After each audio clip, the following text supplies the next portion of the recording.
Tom walked through the front door of his country house mid-morning on Wednesday. He hasn't been there since last Sunday.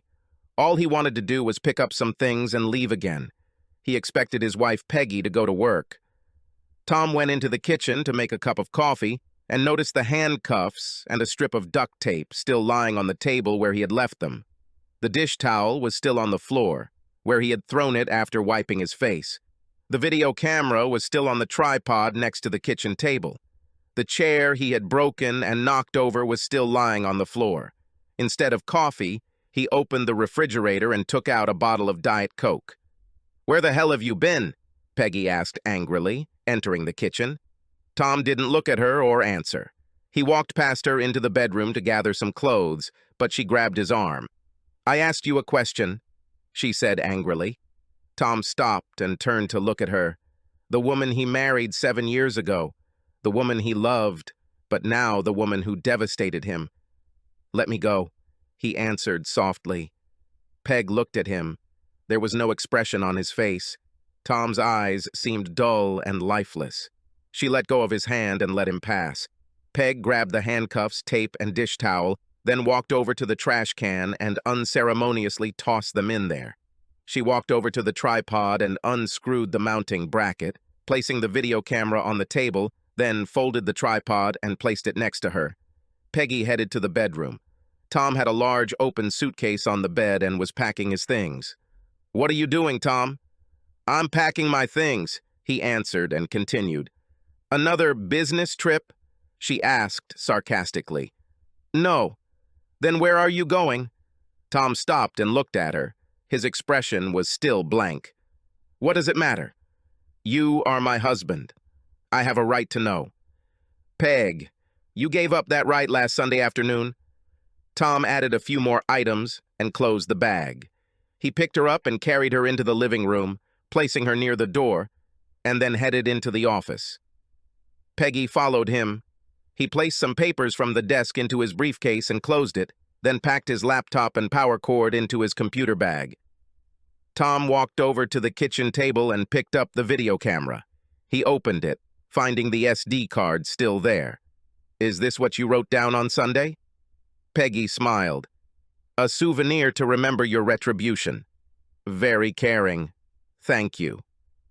Tom still remained impassive. "Tom, damn it! Talk to me!" she shouted. Tom looked at her. His face flushed. "What did you do to me? Why are you leaving?" she asked. "Peg, sit at the table with me."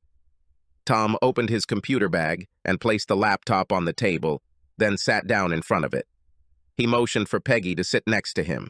As soon as she sat down, he inserted the SD card into the slot. "Let's look at this. Then we'll talk." Tom started recording. The video footage showed a chair pushed away from the kitchen table on the right and an empty kitchen table on the left. "Welcome home, baby. Let's go to the kitchen. I have a surprise that I promised you on the phone." Tom appeared on stage, smiling.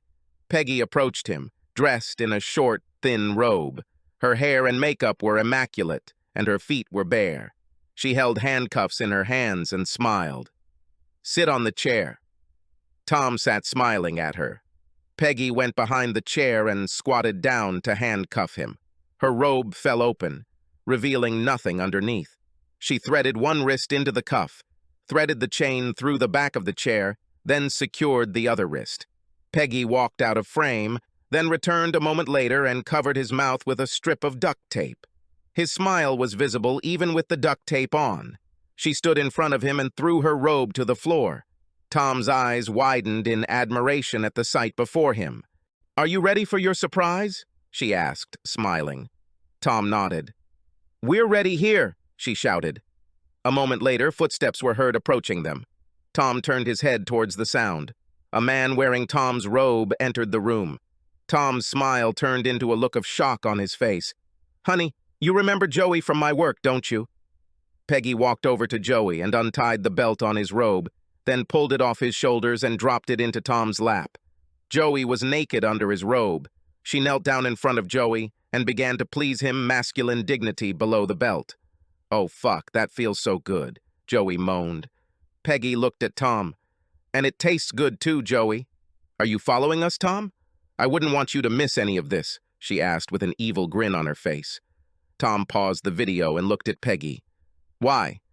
You know exactly why. Peggy, I don't know a damn thing what you're talking about. Tom still remained impassive. Before we got married, I told you I would do this. Tom was puzzled. Your words make no sense. What did it all mean? Before we got married, I told you that if you ever cheated on me, I would have sex as revenge and I would do it right in front of you. You remember this, don't you? So that's what it's all about? This is your payback. I promised and kept it, she said, as if nothing had happened. Do you think I cheated on you? I know you cheated on me, asshole. Okay, I'll ask. Peggy, when did I ever cheat on you? Don't try to put this crap on me. You know exactly when, where, and with whom. Tom took out the SD card and put it in his bag. He closed the laptop and stuffed it into his bag, then zipped it up. He turned to face Peggy. Either tell me what the hell you're talking about, or I'm leaving right now. Tom was upset. Okay, don't act innocent. While you were on this so-called business trip last week, I got a call from Jerry's wife, Jill. She told me that you and Jerry spent a week in bed with a couple of sluts. Jill told you this? She did it. What evidence did she provide you with? Stop talking nonsense about the poor victim, Tom. You know what you did. So you had sex in front of me in retaliation based on a phone call? From someone I trust? Yes, I did it. Based only on her words, no actual evidence. I didn't need anything. Peg, you handcuffed me, had sex with a man right in front of me, humiliated me, all based on something someone told you? Payback. That's exactly what I did. Tom shook his head, still puzzled. You didn't tell me why. You didn't talk to me about this. You decided that I was guilty and deserved punishment, and then carried it out without any evidence at all. Yes, so now we're even. Even? Yes, even. Not that it matters right now, but there are a couple of things I would like to say. Continue. I'm listening. I was at a conference all last week. Jerry wasn't even there. He was fired from the group 2 months ago for having an affair with a secretary in the office, and I haven't seen or heard from him since he left. I was a speaker at the conference. I sat at a table on stage from 7 in the morning until 10 at night, every day of the conference. The entire week was recorded on video. After the meetings, the group met every day until midnight to discuss and plan for the next day. I have many witnesses regarding my whereabouts. I never left the hotel until I went to the airport after it was all over. So you deny it? Fully. I do not trust you. Obviously. I have proof of where I was and what I was doing all this time, and you really have a phone call from someone who wasn't even there as proof. I think it's a pretty lousy deal. But I believe her. What we believe doesn't make it a fact. I believed I was married to the most wonderful, loving woman in the world. What I learned on Sunday is that I am married to a vicious, evil woman who thinks so little of me that she has both physically and emotionally abused me without any actual evidence of any wrongdoing. Peggy didn't answer. I'm leaving now. You will hear from my lawyer in the next few days. I'm not going to divorce you. That's what it was all for. Now we're even. Peggy, I didn't cheat on you.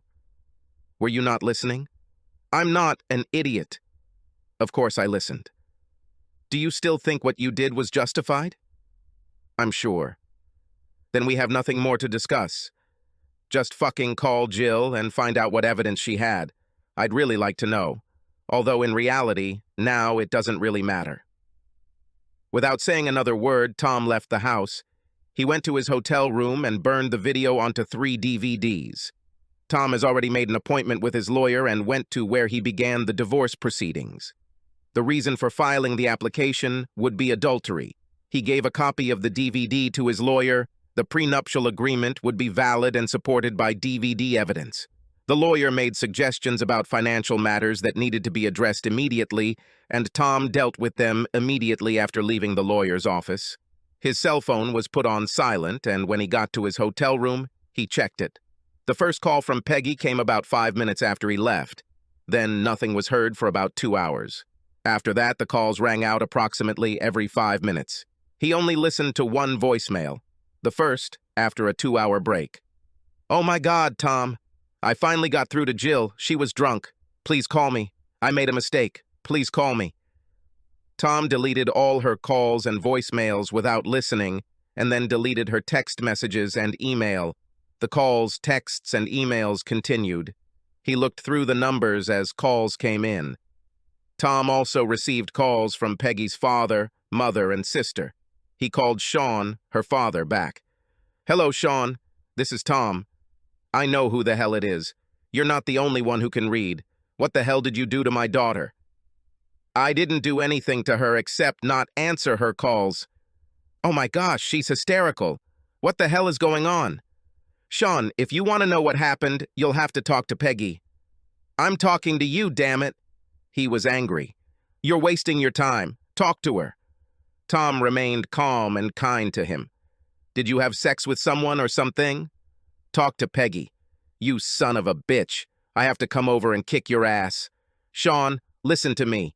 If you want to know what happened, you'll have to find out from Peggy. I will not discuss this with you or Mary or anyone else. Talk to Peggy." "You're an idiot. You really cheated on her, didn't you?" "Goodbye, Sean." Tom finished the conversation. Sean called back almost immediately, but Tom ignored him. This was quickly followed by a call from Mary, her mother. He deleted their voicemails, then went out to dinner and returned to his room for the night. On Thursday morning, he bought a new cell phone, but kept the old one. He went to his office and took a long leave. He also gave them his new number, but asked them not to share it.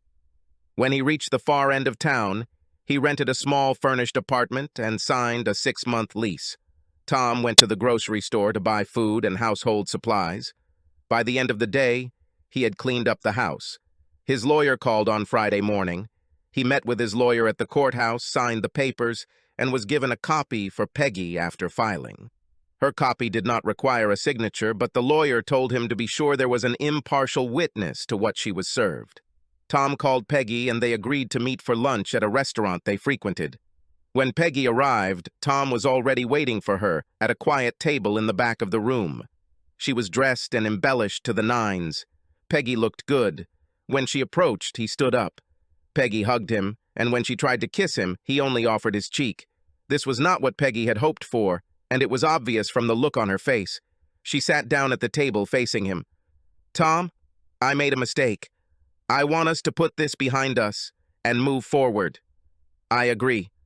It's time to move forward." Tom refused the services of a waiter. It was Lynn. They had known her for a long time. "What can I offer you to drink?" she asked, smiling. "2 Diet Cokes," Peggy answered. "Lynn, stay a minute," Tom asked. He reached over and took the divorce papers, then handed them to Peggy. "Peggy, these are divorce papers. Lynn is my witness that you were notified." "Thank you, Lynn." Peggy turned pale as she looked at the papers. Lynn went to get their drinks. "Tom, you said you wanted to put this behind you and move forward." "That's exactly what I do. I'm moving forward." "But Tom, I made a mistake. That's not what I meant." "Peggy, we've been married for over 7 years. Until Sunday, these were the most wonderful years of my life. I loved you like I've never loved anyone and probably never will again. Don't throw it away, Tom. We have a wonderful marriage." "It was, but it won't be. Last Sunday, you destroyed both our marriage and my love. I made a mistake, can't you see it? Let me tell you what I see when I look at you or when I close my eyes. I see the woman I loved having lewd sex in front of my eyes, which her lover had on the kitchen table and which claimed that he was better than me. I see her tearing the duct tape off my mouth and trying to kiss me, her mouth still full of his seed. I see her spit in my face when I refuse the kiss and then laugh with him about it. That's what I see now, Peggy. Not the woman I treasured. You killed her that day." "But Tom, it was all a mistake." "No, it was done very deliberately. The reason you did it was a mistake, not the act itself. I told you that if you cheat on me, I will have revenge sex in front of you." You knew what would happen, and you even agreed to it. Yes, I did it knowing that it would never come to that. What did I tell you would happen if you cheated on me? Peggy looked down at the table. You said you would divorce me. Did you agree to this? Yes, but I didn't cheat on you. Tom handed her the DVD. This is for you. This is a copy of your non-cheating romp with the big manhood in Joey's pants. Tom, it wasn't cheating, it was revenge. Lynn returned with their drinks and took their lunch orders. Peggy, sex outside of marriage is adultery, and if both parties do not agree to it, it is considered adultery. We can sort this out, Tom. We'll go see a psychologist. No, Peg, we can't. You showed me the side of you that destroyed the woman I loved. You killed her as surely as if you had cut out her heart. But you didn't. Instead, you tore my heart out. I don't want a divorce. I will fight with you. On Sunday, you showed me a different side of yourself. I have another side, too. You don't want to see this. On what other side? The side where I become as vicious, indifferent, and evil as you were on Sunday. I won't use the mistake as an excuse. I will take full responsibility for what I do. You're not like that, and you know it. It's funny. I thought the same about you. Damn it, Tom. It was a mistake. No. This was a deliberate act of revenge. What did you tell your parents? I told them that we had a disagreement and that we would sort it out. Quarrel over what? Peggy looked down at the table and said nothing. Because of what, Peggy? I told them you were having an affair. You never told them the truth? No. Why? They wouldn't understand. Do you understand what? They wouldn't realize it was a mistake. Maybe it's finally dawning on me. Tom, I know what I did to you was wrong. I based this on judgment rather than fact. I know I hurt you deeply, but we can get through this. We can restore our marriage. We can leave this behind. Okay, we will leave this marriage in the past. The woman I loved no longer exists. I will fight you every step of the way. I'm saving our marriage. There's nothing to save here. Everything is over. Don't make me reveal my other side. You won't like it. You're bluffing. Don't insist, Peggy. Hire a lawyer. Ask them to consider the petition. Ask them to contact my lawyer if you have any questions. You'll be single and you can have as much Joey as you want in 90 days. This has nothing to do with Joey. Sorry, that was rude of me. My apologies. I will not leave you. Peg, you already did it. The agreement is fair. Accept it and move on. No way. Lynn brought them food. Tom handed her his credit card. She left and returned a moment later with a check to sign. Tom signed, then stood up. He never touched the food. Bon appetit, Peggy. Last Sunday, I lost my appetite when you spat on me. Tom left and went to his home. On Tuesday, Peggy met with her lawyer for the first time. She was a tough nut to crack, recommended by a friend. Have a seat, Mrs. Givens. I'm Ronnie Savage. How can I help you? My husband is trying to divorce me. Did he give you documents? She asked. Last Friday. Can I look at the papers? Peggy handed her the papers. Ronnie glanced at the first page. He refers to adultery. This is true? No, it was a misunderstanding. Have you had sex with someone other than your husband? Yes, but it was a mistake. Did your husband agree to you having sex with another person? Not with this person specifically, but he agreed for me to have sex as revenge if he cheated on me. So your husband cheated on you and you had sex in revenge? Well, yes and no. Mrs. Givens, could you please clear this up for me? I actually had revenge sex, but then I found out that he didn't cheat on me. Your husband didn't cheat, but you still had sex in revenge? Yes. Mrs. Givens, this is called adultery, but I thought he was cheating. What evidence did you have? A friend told me he did it, but apparently your friend was mistaken. Yes, finally someone who sees that it was a mistake. Mrs. Givens, based on what you have told me, I am dating a woman who had sex in retaliation against her husband, based on hearsay evidence. Does he have evidence that you had sex with another person? Yes, I handcuffed him to a chair and made him watch. Then it's his word against yours. Is there any real evidence? I recorded all this on video. Do you have a copy of this video? Peggy handed her the DVD Tom had given her on Friday. Can I watch this? Peggy nodded. Ronnie put the DVD into the player and, after watching for just a few minutes, stopped it. I'll have to watch the whole thing, but I can do that later. Let me look at the petition first. She started reading. After a few minutes of flipping through a few pages, Ronnie looked up. I see that you signed a prenuptial agreement, and at first glance, it seems quite solid when it comes to adultery. If he changes the wording of the complaint to irreconcilable differences, we can avoid that part. I suspect this will be a difficult task. Even with the prenuptial agreement, it offers you significantly more than the law requires. Without a prenuptial agreement, you will likely be able to receive a significantly larger amount of cash. I don't want a cash payment or a divorce. I want my husband back. Did you tell him about this? Yes, he didn't even think about it. Contested divorces can be very costly for everyone involved. It won't hurt if we seek advice. Then let's do it. We can seek counseling and let him know that if he refuses, we will fight for everything. Fine. Do you have any incriminating evidence on your husband? You mean criminal stuff? Anything. He's as spotless as can be. Has he ever hit you or threatened you? He never even raised his voice to me. I'll go through the papers very carefully, watch the video, and contact you in a day or two.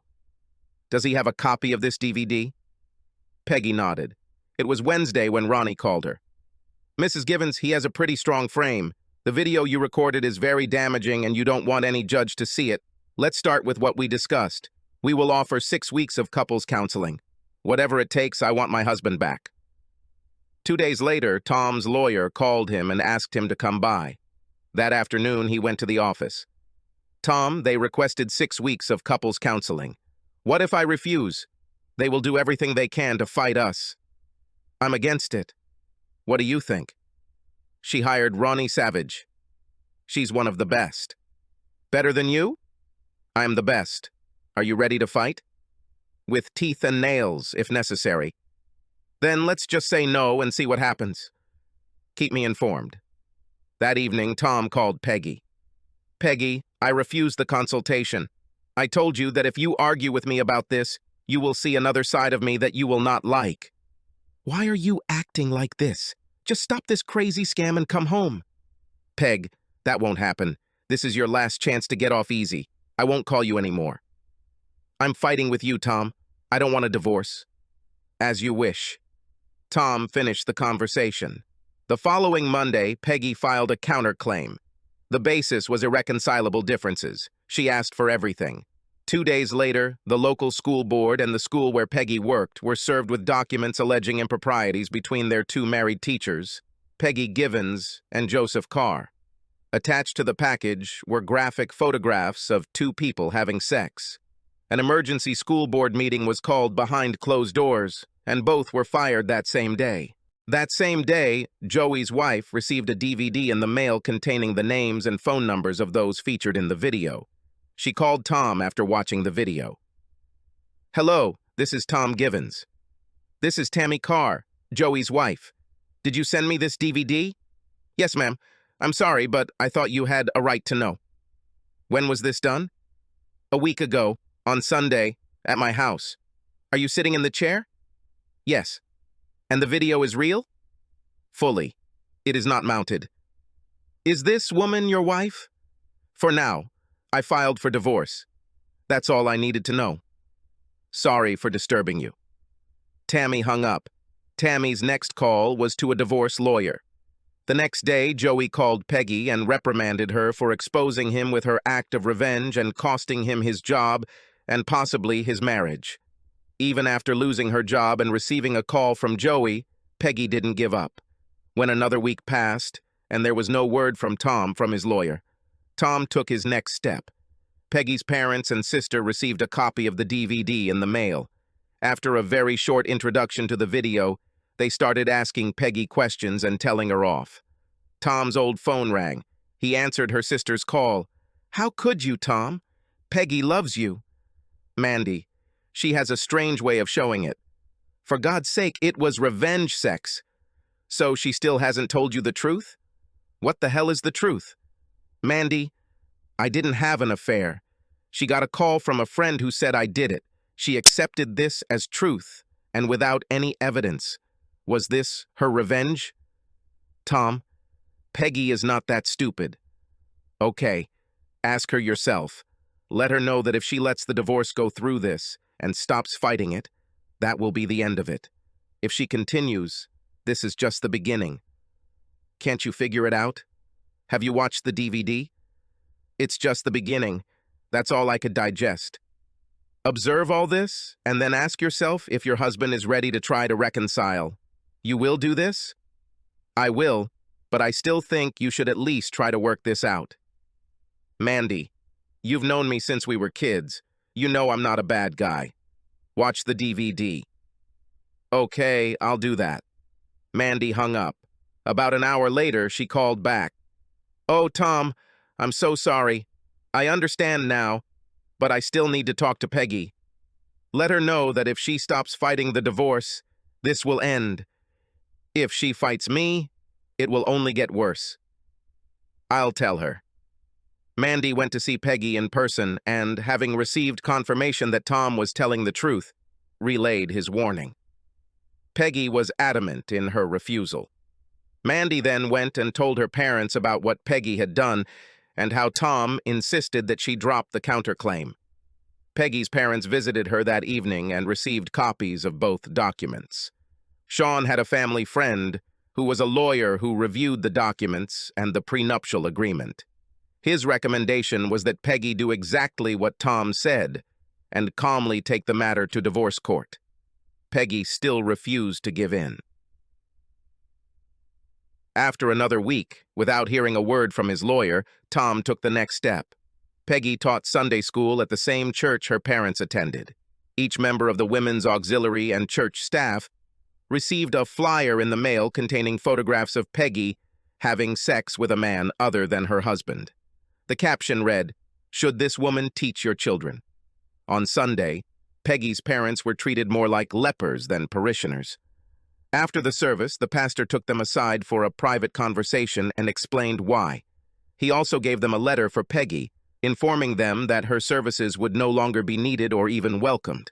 A copy of the leaflet has been attached. When they gave it to Peggy, she cried, but still refused to drop her counterclaim. Peggy told her lawyer what Tom did. Telling and showing your family was not a crime. This was clearly seen on the DVD where Peggy told Tom that she made the recording for him. Since it was his property, he could share it with any adult he wished. The flyers were sent out anonymously, so they could not be traced back to Tom without a thorough investigation. Ronnie recommended that she drop the counterclaim. Peggy's family begged her to stop. Now it was affecting their lives. Sean called Tom and shared his concerns. Tom repeated his demand to Sean. Still, Peggy insisted. A few days later, Peggy's neighbors and all their friends received similar flyers, signed only with Peggy's name and contact information. Peggy's phone and email exploded with nasty calls and messages. Debris was thrown onto her car, driveway, and lawn. Tom waited another week before posting on her social media accounts. It started with innuendo, then progressed to photos with blackouts strategically placed in all the right places. A few days later, Peggy received an email from a porn site thanking her for the video. When a news crew showed up at her door, she finally called her lawyer and dropped the countersuit.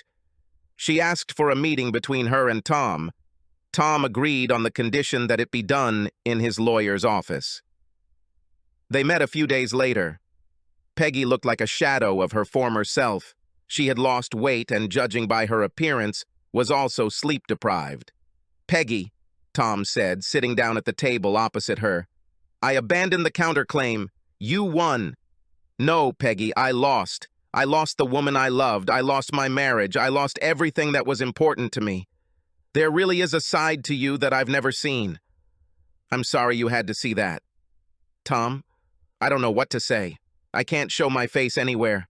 I'll have to leave even to find a job. I can't stay here either. Everyone we knew also treated me like a leper." We both lost everything, didn't we? Yes, Peg, we did it. Tom's eyes were on the verge of tears. I know it's too late now, but is there anything I can do to undo what I've done? Besides figuring out how to turn back time? Yes, except for that. I don't think so, Peggy. Tom stood up to leave. Peggy stood up and held out her arms for one last hug. Tears streamed down her cheeks. Tom took a step towards her, then stopped. Tears streamed down his cheeks. I can't, Peggy. I would feel like I was cheating on the woman I loved. He stood looking at her for a moment, then turned and walked towards the door. When his hand touched the doorknob, he turned back to her. There was one thing that could help. What, Tom? Just this one time you could say, I'm sorry, just this one time. Tom left the office and her life. Subscribe to our channel so that your second chaff doesn't cheat on you, and go ahead and listen to the next story, because this story is nothing compared to the next one. If you're under 18, don't even think about listening to the next one.